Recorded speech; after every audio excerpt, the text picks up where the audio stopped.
हाँ तो दोस्तों, इस वीडियो के अंदर हम रचना इंफ्रास्ट्रक्चर के आईपीओ के बारे में बात करेंगे और जानेंगे कि इस आईपीओ के अंदर आपको अप्लाई करना चाहिए या नहीं। चलिए शुरू करते हैं। तो देखिए, सबसे पहले हम ये जानेंगे कि ये कंपनी क्या काम करती है। तो देखिए, इसके नाम में ही पता चल रहा है कि इंफ्रास्ट्रक्चर से रिलेटेड जो सर्विसेज होती है वो ये कंपनी प्रोवाइड करवाने का काम करती है। तो देखिए, ये जो कंपनी है एक mid size private sector company है जो कि रोड, हाईवेज, इरिगेशन प्रोजेक्ट्स हो गए, फिर उसके अलावा जो हाइड्रो पावर प्रोजेक्ट्स होते हैं तो वो ये कंपनी करने का काम करती है। उसके अलावा अगर आप देखोगे तो अभी करंटली जो ये कंपनी है वो महाराष्ट्र, मध्य प्रदेश, झारखंड और राजस्थान के अंदर अपना प्रेजेंस बढ़ाने की यहाँ पे कंपनी की तरफ से कोशिश की जा रही है। यानी कि वहाँ पे अपने बिजनेस को एक्सपांड करने की कोशिश यहाँ पे कंपनी की तरफ से की जा रही है। देखिए, अगर यहाँ पे इन एरियाज में खास करके जो राजस्थान और झारखंड वाला एरिया है तो वहाँ पे अभी भी इंफ्रास्ट्रक्चर के ऊपर काफ़ी ज़्यादा स्पेंडिंग हो रही है और वहाँ पर अगर आप देखोगे तो इंफ्रास्ट्रक्चर डेवलप होना भी बहुत ज़्यादा बाकी है। तो वहाँ पे कंपनी के लिए ग्रोथ के प्रोस्पेक्ट भी काफ़ी अच्छे नज़र आते हैं। अब यहाँ पर अगर हम देखेंगे तो कंपनी ने कौन कौन से प्रोजेक्ट्स अभी किए हैं तो देखिए, MPRDC ADB लोन, ये 4th वाला प्रोजेक्ट उन्होंने किया हुआ है। उसके अलावा petrochemical refinery road work at Dahej, यहाँ पे ये वर्क भी उन्होंने किया हुआ है। उसके अलावा वडोदरा से मुंबई का जो 6 लेन हाईवे है वो भी इस कंपनी ने बनाया हुआ है। यहाँ पे लगभग 4 से 5 प्रोजेक्ट इस कंपनी ने किए हुए हैं। उसके अलावा अगर हम देखेंगे तो कंपनी के पास है ना मशीनरी भी है, माइनिंग हो या फिर एक्सट्रैक्शन हो रॉ मटेरियल का, तो उससे रिलेटेड सारी मशीनरी इस कंपनी के पास अवेलेबल है। तो देखिए, यहाँ पर एक चीज़ आपको समझनी चाहिए कि ये जो इंफ्रास्ट्रक्चर वाला एरिया है यहाँ पे आपको लगता है कि काफ़ी ज़्यादा डेवलपमेंट होगा और इन इंफ्रास्ट्रक्चर कंपनीज को काफ़ी ज़्यादा फायदा होगा, लेकिन देखिए ये एक बहुत बड़ा, अगर आप देखोगे बहुत बड़ा इशू वाला बिजनेस मुझे ये नज़र आता है। क्योंकि यहाँ पे सारा जो गेम होता है वो होता है कैश इनफ्लोज पे। अगर कुछ प्रोजेक्ट में अगर कैश इनफ्लोज की प्रॉब्लम आ रही है तो वहाँ पे ओवरऑल पूरी कंपनी को प्रॉब्लम आ जाती है और वहाँ पे हाई इंटरेस्ट रेट पे लोन लिए जाते हैं ताकि वो कैश इनफ्लोज की प्रॉब्लम ना रहे और एट द एंड वहाँ पे प्रॉफिटेबिलिटी के ऊपर इम्पैक्ट पड़ जाता है। और ये छोटी कंपनीज है तो इन्हें इजीली लोन भी नहीं मिलता है, वहाँ पे एक बड़ा प्रॉब्लम मुझे वहाँ पे नजर आता है। अब यहाँ पर अगर हम कंपनी की कॉम्पिटिटिव स्ट्रेंथ के बारे में अगर हम बात करेंगे तो देखिए, एक लीडिंग ये BOQ और EPC कॉन्ट्रैक्टर ये कंपनी नज़र आती है। उसके अलावा अगर हम देखेंगे तो मैनेजमेंट को इंफ्रास्ट्रक्चर का काफ़ी ज़्यादा एक्सपीरियंस भी है, कब कैसे क्या प्रॉब्लम्स आ रही है तो उसका एक्सपीरियंस भी उन्हें है। और उसके अलावा अगर हम देखेंगे जो इनकी ऑर्डर बुक है वो यहाँ पे काफ़ी अच्छी है, तो उससे आने वाले टाइम पे काफ़ी अच्छी ग्रोथ इस कंपनी में देखने को मिल सकती है। तो देखिए, यहाँ पर अगर ये आईपीओ के ऑब्जेक्टिव की अगर हम बात करेंगे तो जो सिक्योर्ड लोन से कंपनी के उसे कंपनी रीपे करना चाहती है और जो नॉर्मली वर्किंग कैपिटल की रिक्वायरमेंट है तो उससे कंपनी फुलफिल करेगी। और जो आईपीओ के एक्सपेंसेस कंपनी को लगने वाले हैं तो वो भी ये आईपीओ से जो पैसा कंपनी रेज कर रही है उसी से ये कंपनी उसे यूटिलाइज करने वाली है। अब अगर हम यहाँ पे फाइनेंशियल से पहले अगर हम कंपनी के प्रमोटर्स की अगर हम बात करेंगे तो देखिए, मिस्टर गिरीश कुमार रावल और मिस्टर भामिनी बेन मेहता ये कंपनी के प्रमोटर्स हमें यहाँ पे नजर आते हैं। देखिए, 2019 में कंपनी के जो टोटल एसेट का नंबर था वो था 79 करोड़ पे और अभी ये नंबर है 87 करोड़ पे।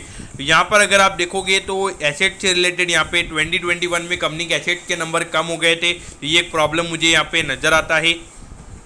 उसके अलावा अगर हम देखेंगे तो वहाँ पे 113 करोड़ का रेवेन्यू कंपनी का था, उसके बाद में 158 करोड़ का हुआ और उसके बाद में 107 करोड़ का, जो कि ये कोविड वाला ईयर था, लेकिन अभी 9 मंथ में कंपनी ने सिर्फ 41 करोड़ का रेवेन्यू ही जनरेट किया है। तो ये जो अभी 9 मंथ का पीरियड है ये कंपनी के लिए काफ़ी बेकार रहा है और अभी कंपनी ने सिर्फ 1.39 करोड़ की प्रॉफिटेबिलिटी रिपोर्ट की है। यानी कि हार्डली अगर आप देखोगे 40 लाख रुपये कंपनी पर क्वार्टर जनरेट कर रही है, तो वहाँ पे लगभग 2 करोड़ के लगभग पूरे साल के एंड में ये लगभग ये नेट प्रॉफिट का नंबर आ जाएगा। क्योंकि पिछले साल के मुकाबले अगर हम देखेंगे तो नेगेटिव ग्रोथ होगी और यहाँ पे 2 साल लगातार नेगेटिव ग्रोथ हमें देखने को मिल रही है। तो देखिए, ये जो ईयर था मैं मानता हूँ कि यहाँ पे कोविड हमने देखा है तो इसकी वजह से नेगेटिव ग्रोथ हमने देखी है, लेकिन अभी 9 मंथ्स में अगर आप देखोगे जितनी भी कंपनीज है उनके परफॉर्मेंस काफ़ी अच्छे नजर आ रहे हैं और वहाँ पे अगर ये कंपनी ने अच्छा परफॉर्म नहीं किया तो वहाँ पे थोड़े ऑर्डर्स से रिलेटेड हमें वहाँ पे इश्यूज नजर आ रहे हैं। तो फाइनेंशियल कंपनी के इतने अच्छे हमें नजर नहीं आते हैं। देखिए 20 तारीख को ये आईपीओ ओपन हो जाएगा। तो देखिए आज 17 तारीख है, तो यानी कि अराउंड फ्राइडे के लगभग ये आईपीओ ओपन हो जाएगा और 25 मई को ये आईपीओ क्लोज हो जाएगा। और 138 के प्राइस पे यहाँ पे ये कंपनी शेयर दे रही है। और यहाँ पे लॉट साइज की अगर हम बात करेंगे तो 1000 शेयर का लॉट है, यानी कि एक लॉट अप्लाई करने के लिए 1,38,000 रुपीज़ लगेंगे। अगर इशू साइज की बात करेंगे तो अराउंड 77 करोड़ का यहाँ पे इशू साइज है। इसमें जो फ्रेश इशू की अगर हम बात करेंगे तो ये नंबर अराउंड 38 करोड़ पे, और ऑफर फॉर सेल का नंबर भी वहाँ पे अराउंड 38 to 39 करोड़ का हमें वो नंबर नजर आता है। तो एनएससी के एसएमई प्लेटफॉर्म पे ये कंपनी लिस्ट होने वाली है। 50% का यहाँ पे रिटेल कोटा है और 50% का हमें यहाँ पे एचएनआई कोटा नजर आता है, यानी कि 38 to 39 करोड़ का रिटेल कोटा है और 38 to 39 करोड़ का हमें यहाँ पे एचएनआई कोटा नजर आता है। तो देखिए 1,38,000 रुपीज़ जहाँ पे एक लॉट अप्लाई करने के लिए लगेंगे। रिटेल कैटेगरी के अंदर आप सिर्फ एक लॉट के लिए अप्लाई कर सकते हो। अगर आपको एक लॉट से ज़्यादा की एप्लीकेशन लगानी है तो आपको एचएनआई कोटा में एप्लीकेशन लगानी पड़ेगी। तो देखिए यहाँ पर आपको टाइम टेबल देखने को नहीं मिल रहा है, लेकिन 25 मई को ये आईपीओ क्लोज हो रहा है, तो उसके एक हफ्ते बाद यानी कि लगभग 1 से 2 जून के लगभग ये आईपीओ में लिस्ट होता हुआ नजर आएगा। तो वो आप वहाँ पे लिस्टिंग डेट वो मान के चल सकते हैं। अब अगर हम यहाँ पे वैल्यूएशन की अगर हम बात करेंगे तो देखिए 2021 के हिसाब से अगर हम देखेंगे तो उसके हिसाब से 47 का पी रेशियो में कंपनी का नजर आता है। लेकिन अगर आप देखोगे ऑलमोस्ट 50% से पिछले साल के मुकाबले हमें अर्निंग कम होती हुई नजर आ रही है। तो वहाँ पर अगर आप देखोगे तो पी रेशियो का नंबर डबल हो जाएगा। तो वहाँ पे अराउंड 90 टाइम्स के पी रेशियो पे ये कंपनी का वैल्यूएशन निकल कर आ रहा है। रिटर्न ऑन नेटवर्थ की अगर हम बात करेंगे तो इंफ्रास्ट्रक्चर कंपनीज में इतना ज़्यादा रिटर्न ऑन नेटवर्थ नहीं होता है, तो वो हमें यहाँ पे इग्नोर करना चाहिए। ऑलमोस्ट एक स्मॉल कंपनीज के हिसाब से ये नंबर अच्छा है, लेकिन अभी जो 50% से नेट प्रॉफिट का नंबर गिरा है वहाँ पे ये नंबर 5 से 6% के लगभग आ जाएगा। अगर नेट एसेट वैल्यू की अगर हम बात करेंगे तो ये नंबर आता है 24.82 रुपीज़ पे। तो अराउंड 5 से 6 टाइम के प्राइस टू बुक वैल्यू पे ये कंपनी का आईपीओ आ रहा है। और अभी थोड़ी सी अर्निंग कम हुई है, तो वहाँ पे थोड़ा सा प्राइस टू बुक वैल्यू पे भी थोड़ा सा फर्क पड़ सकता है। तो यहाँ पर अगर हम ऑल ओवर देखेंगे तो अभी जो पिछले कुछ आईपीओ तो वहाँ पे फाइनेंशियल्स इतने अच्छे थे, लेकिन फिर भी लिस्टिंग इतनी अच्छी एसएमई आईपीओज में हमें देखने को नहीं मिली है।